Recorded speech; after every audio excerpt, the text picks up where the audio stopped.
All right, guys, we're going to finish up Chapter 5, the projectile motion chapter today. What we're going to do is kind of summarize everything that we've talked about in this chapter, and I've got a critical thinking problem for you to think about. It's a conceptual problem. You don't have to do much math. It's just thinking about the physics of projectile motion. And then we'll end the chapter talking about satellites and curvature of the Earth. So anyway, that's our plan. Let's get to it. This slide right here is very important. I want you to look up here. And if I asked you at what angle would produce the farthest range or horizontal displacement, what angle should you launch your projectile at? 45, yeah. This angle of 45 degrees. Now, if you look at it at the angle here, at 45 degrees, your horizontal initial velocity and your vertical initial velocity are what? Are the same. They're equal.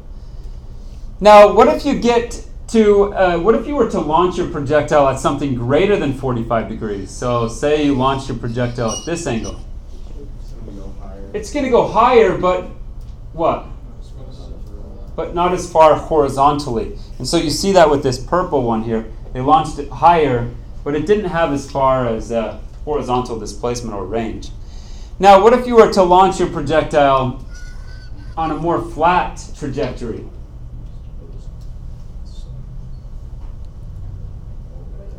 It will not go what? It will not go high. It's not going to have very much height to it or vertical displacement. But can it still go somewhat far, can it? Yeah. But what you'll notice with projectiles is 45 is that magic number. That's the angle that you want to aim for if you want it to go the farthest. Anyway.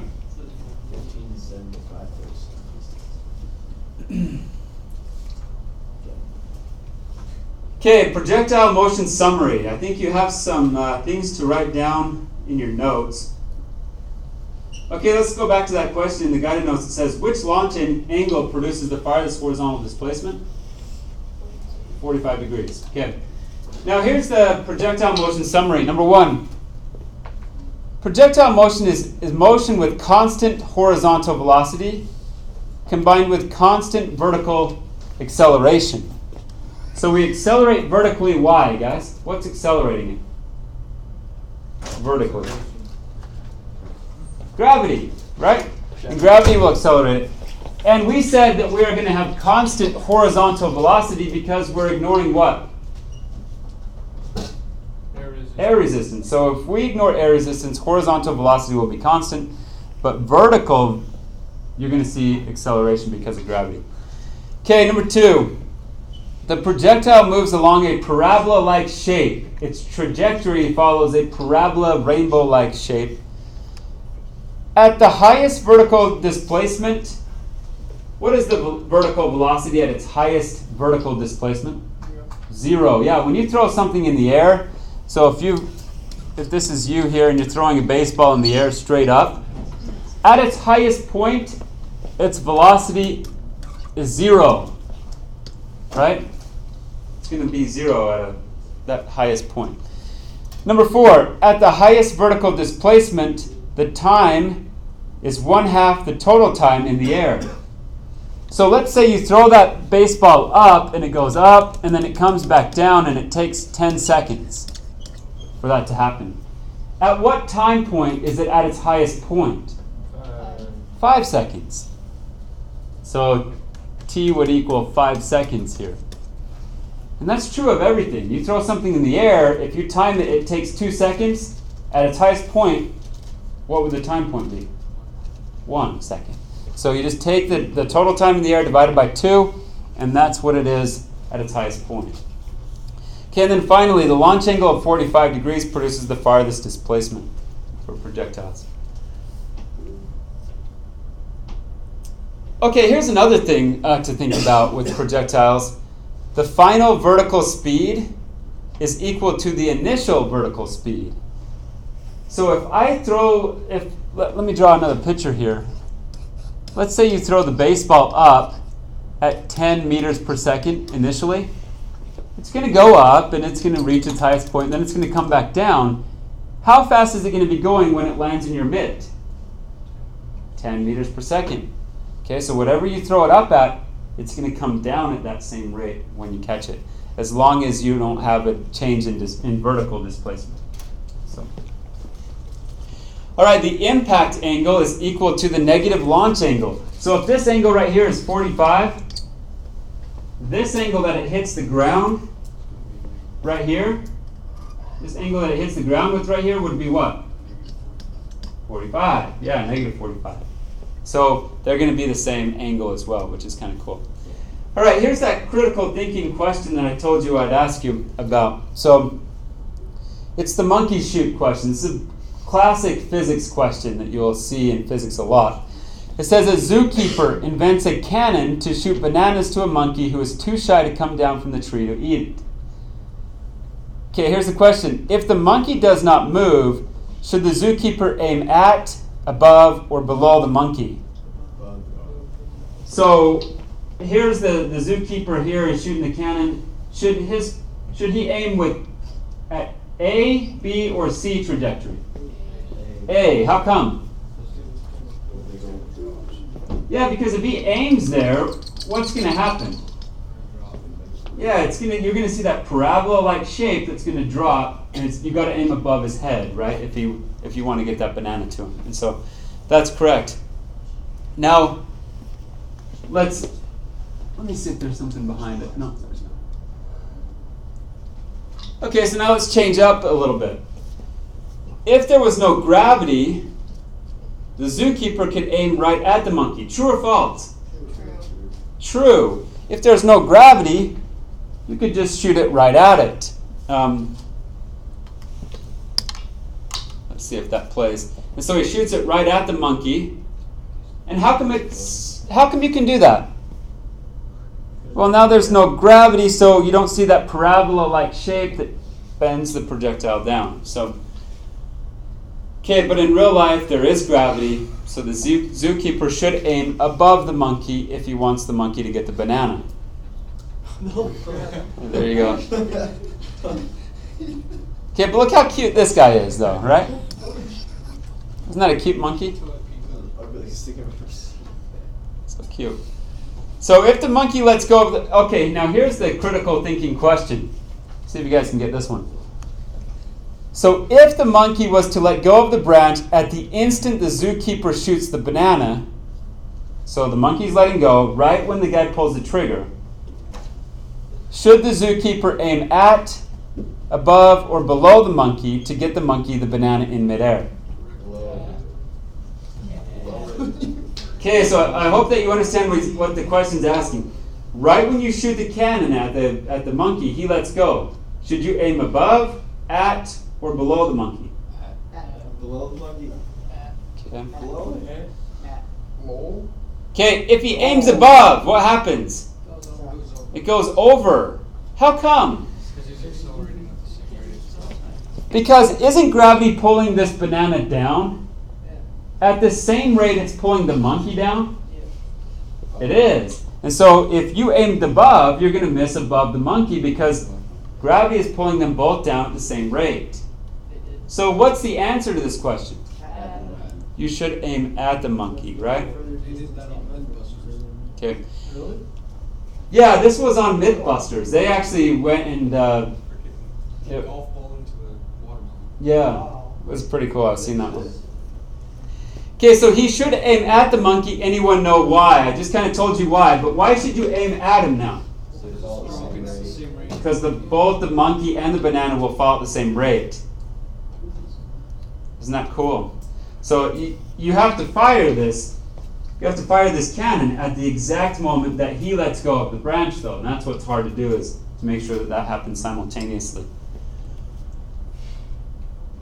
Okay, we just went over the answer, and then the monkey can get the banana, right? So. Okay, but let me ask you this. Let me ask you this question.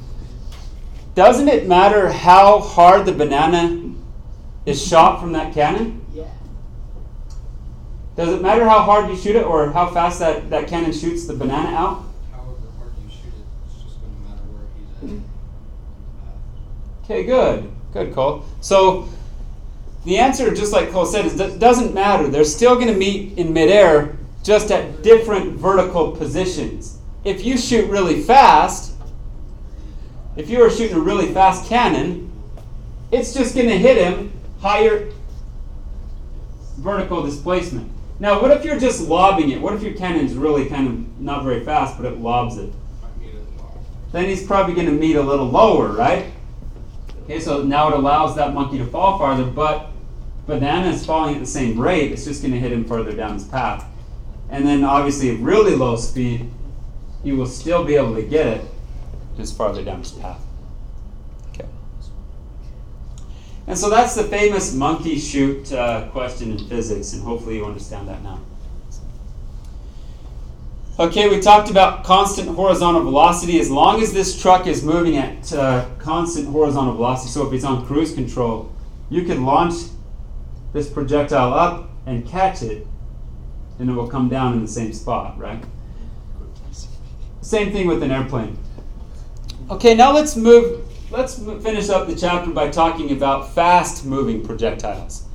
A satellite, okay? NASA launches a bunch of satellites all the time. Okay, we use satellites for a lot of different things. What is a satellite? Well, it's an object that falls around the Earth or some other body rather than into it. Students or staff, I'm not exactly sure, other than a couple of them. So a satellite, so NASA launches it into the air and into space, and they let it go. How come it doesn't just fall back down toward Earth and crash into the Earth, guys? Because it's got horizontal. Gravity is pulling it down, right? Yeah, gravity's pulling it down, so how come it doesn't crash into the Earth? That's my question. Somebody watched it in angles, so it goes, and it That's falls got like, horizontal velocity. Good. A lot of You're right. I think all of you guys' explanations was correct. Those satellites have extremely high horizontal velocity. So they are falling, but they're moving so fast horizontally that they keep falling, but they fall around the Earth. Does that make sense? You got to think about that for a second. They are falling, but because the Earth is round and there's a curvature of the Earth, it falls around the Earth. And it's always in free fall. But it keeps falling, and because the Earth is round, it goes around the Earth rather than into it. Okay? Curvature of the Earth is actually pretty cool, and I think it will surprise you how much the Earth does curve. So if you do some calculations on the curvature of the Earth, every 8,000 meters, that's about 5 miles. Every 5 miles, which is about from here to what? Let's get an idea of how far that is. 5 miles. What's a place that's 5 miles away from here? Hinckley. Okay? If you drive to Hinckley, how much did the Earth fall because of the curvature of the Earth? 5 meters. Okay? So we see here, if you travel 5 miles horizontally, the Earth fell 5 meters. Guys, look at how much 5 meters would be. If I'm going from the ground, there's 1, 2, 3. I mean, it's higher than the ceiling by a couple meters. But you don't notice that, do you? How come? massive. Yeah, I mean, it's such a gradual change that we don't really notice it, and we've always lived on the Earth that's curved, so it's not anything different to us. But if you were to actually measure it out, that's from here to Hinckley, a taller than the ceiling fall. That's a pretty good fall, isn't it? And so, let me ask you this. If an object is moving at 8,000 meters per second, so let's say it goes that 8,000 meters. So let's say you launch something 8,000 meters per second. So it goes this 8,000 meters here in 1 second. After 1 second, how much higher above the Earth will it be? 5 meters. And so that's how satellites, even though they're falling, so if you have this satellite up here, even though it's falling toward the Earth, it's going so fast horizontally that it's able to fall, but still kind of make it all the way around the Earth without hitting it. Hey, when did they figure out that the Earth was not flat, that the Earth was curved? Did they tell you in elementary that it was Christopher Columbus? 1492? Or was it way before then? It was like Greek, like Galileo and stuff. Yeah. Didn't the Greeks know it, didn't they? They knew it a long time ago. So I'm going to show you a video, guys, on YouTube that explains how they figured that out. How did they figure out that the Earth was curved? Even, this is BC time. This is like over 2,000 years ago. They knew that the Earth was curved. How did they do that? Physics. They use physics. And maybe, well, let's watch it. This is a cool video. Carl Sagan, one of the really good scientists. You guys, if you've never read any books by Carl Sagan, he's got a lot of books out there that are really good about science. But he used to be, he used to put out a lot of videos on science education, and they were on PBS a lot.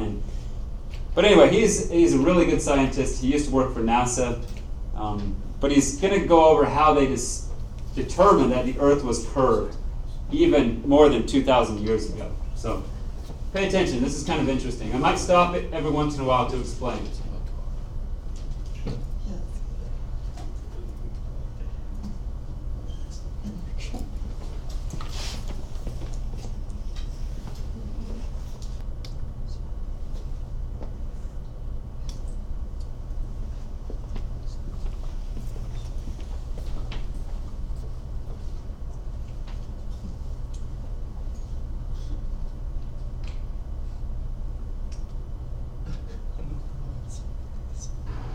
In Alexandria at that time, there lived a man named Eratosthenes.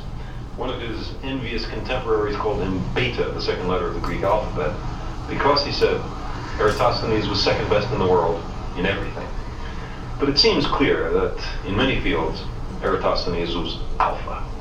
He was an astronomer, historian, geographer, philosopher, poet, theater critic, and mathematician. He was also the chief librarian of the great library of Alexandria. And one day, while reading a papyrus book in the library, he came upon a curious account.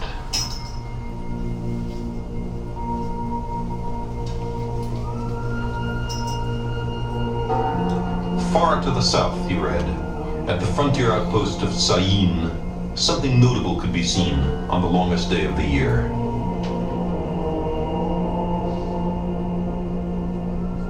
On June 21st, the shadows of a temple column or a vertical stick would grow shorter as noon approached.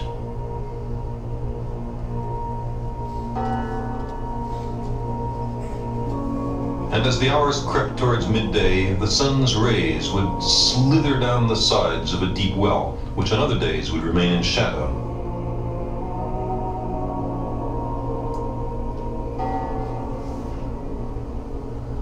And then, precisely at noon, columns would cast no shadows, and the sun would shine directly down into the water of the well.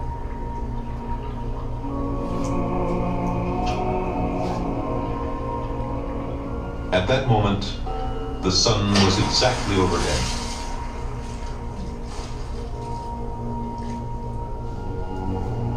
It was an observation that someone else might easily have ignored. Sticks, shadows, reflections in wells, the position of the sun, simple, everyday matters of what possible importance might they be. But Eratosthenes was a scientist, and his contemplation of these homely matters changed the world, in a way, made the world. Because Eratosthenes had the presence of mind to experiment, to actually ask whether, back here, near Alexandria, a stick cast a shadow near noon on June the 21st. And it turns out, sticks do. An overly skeptical person might have said that the report from Syene was in error, but it's an absolutely straight. Okay, so I want to stop it for just a second and explain and make sure we're caught up to what's going on. So this man, Eratosthenes, he was reading a book in a library. He wasn't in a laboratory or a great science laboratory at all. He was in a library. He read that in Syene, a city more to the north, on June the 21st, directly at noon, there would be no shadow cast. Well, just reading that, how many people would think to try that at the place where they live? So he lived in Alexandria. He went out, tried it, and noticed that there was a shadow being cast on the same day at the same time. How does that make sense? Well, it's an observation. A lot of people might make that observation, but what he did that was so ingenious was that he actually did an experiment on it. And so that's where we're at, and Carl Sagan's going to show you the actual experiment that he did to determine why there's a shadow in one place and no shadow in another place on the Earth. Forward observation, why would anyone lie on such a trivial matter? Eratosthenes asked himself how it could be that at the same moment a stick in Syene would cast no shadow and a stick in Alexandria, 800 kilometers to the north, would cast a very definite shadow. Here's a map of ancient Egypt. I've inserted two sticks or obelisks, one up here in Alexandria and one down here in Syene. Now, if at a certain moment each stick casts no shadow at all, that's perfectly easy to understand, provided the Earth is flat. If the shadow at Syene is at a certain length, and the shadow at Alexandria is the same length, that also makes sense on a flat Earth. But how could it be, Eratosthenes asked, that at the same instant there was no shadow at Syene and a very substantial shadow at Alexandria? The only answer was that the surface of the Earth is curved. Not only that, but the greater the curvature, the bigger the difference in the lengths of the shadows. The sun is so far away that its rays are parallel when they reach the Earth. Sticks at different angles to the sun's rays will cast shadows at different lengths. For the observed difference in the shadow lengths, the distance between Alexandria and Syene had to be about 7 degrees along the surface of the Earth. By that I mean, if you would imagine these sticks extending all the way down to the center of the Earth, they would there intersect at an angle of about 7 degrees. Well, 7 degrees is something like a 50th of the full circumference of the Earth, 360 degrees. Eratosthenes knew the distance between Alexandria and Syene. He knew it was 800 kilometers. Why? Because he hired a man to pace out the entire distance so that he could perform the calculation I'm talking about. Now, 800 kilometers times 50 is 40,000 kilometers. So that must be the circumference of the Earth. That's how far. Okay, I hope that you caught all of that. He went over a little quick, so I'd like to talk about that for a second. Okay? So Eratosthenes realized that the Earth couldn't be flat if there was a shadow on one of these sticks. There's a shadow. On the other one, there's no shadow. So he realized that in order for that to make sense, you just bend the paper that it's on. And now this one on the farther north's got a shadow, and this one doesn't. And so, but he didn't stop there and just say, well, the Earth is curved. What he did was he used some physics and figured out what is the curvature of the Earth. Okay? So he used that paper. Let me see if I can draw it. So here's the paper. He had like toothpicks. He realized that the Earth couldn't be flat. It had to be curved. And so he curved the paper, put the sticks there, and one here. And he curved it in such a way as to make the shadows appear like they did in reality. But when he curved it in that way, he realized that if you curved it if you went to this, if you imagine those sticks projecting down toward the center of the Earth, what was the angle right here? 7 degrees. 7-degree angle.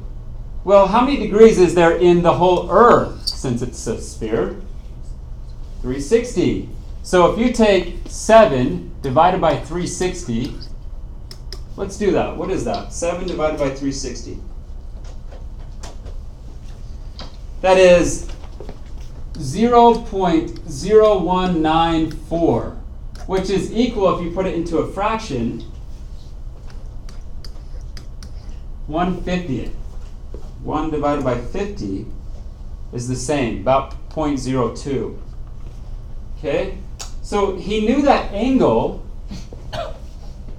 but then how did he figure out the circumference of the Earth? He figured out the circumference of the Earth was 24,901 miles. How did he do that? It told us in the video. What did he do? He had somebody pace off the distance from Syene to Alexandria. That was 800, what was it, 800 kilometers?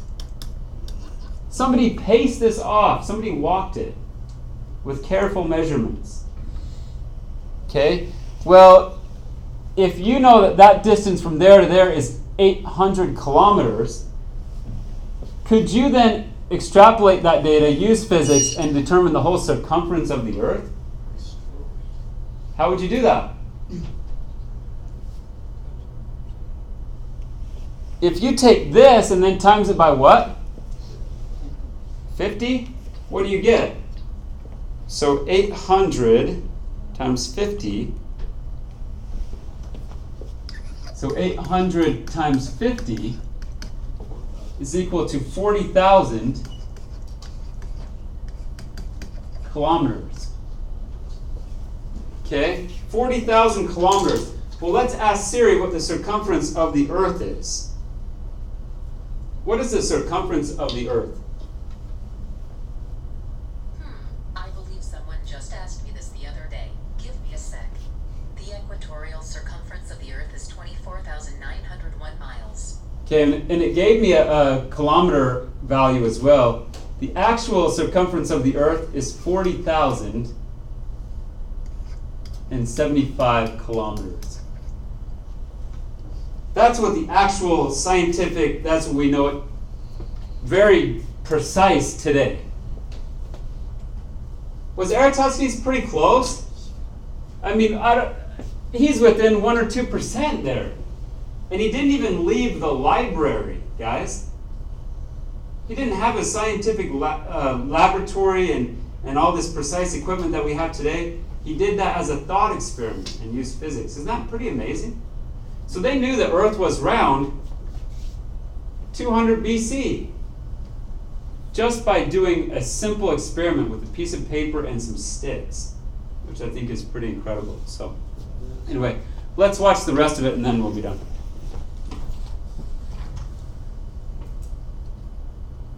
Or it is to go once around the Earth. That's the right answer. Eratosthenes' only tools were sticks, eyes, feet, and brains, plus a zest for experiment.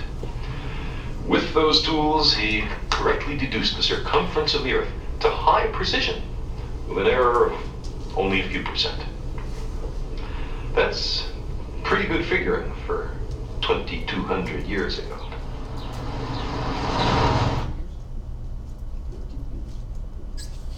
Okay, so let's finish up the chapter now and talk about satellites for a second.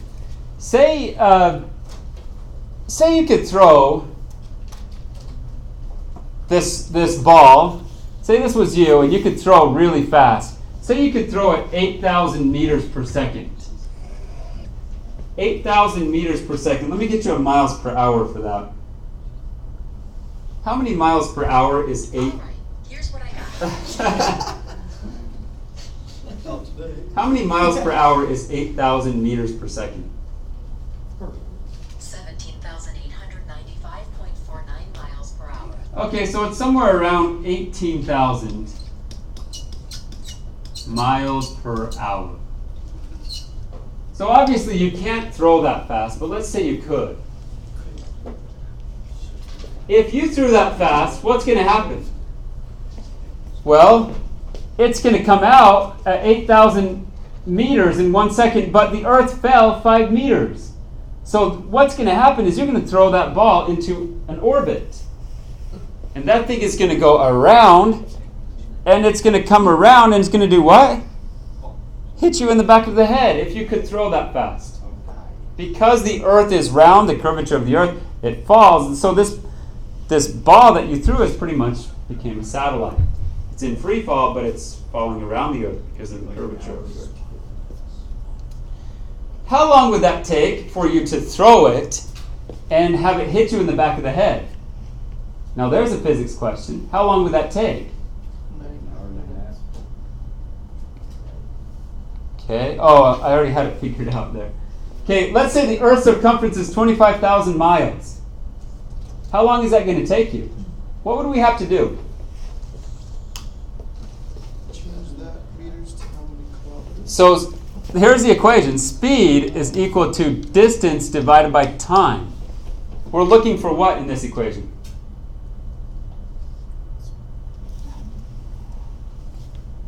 We're looking for time, the time that it takes you to hit you, right? So if the speed is 18,000 miles per hour, you throw it at 18,000 miles per hour, the distance that it has to go is the Earth's circumference, right? 25,000. Can you guys solve for t? What is it? So 25,000 divided by 18,000. 1.39 what? 1.39 hours, because this was in miles per hour. Good. So it would take you about, what is that? About 90 minutes or so, somewhere around there.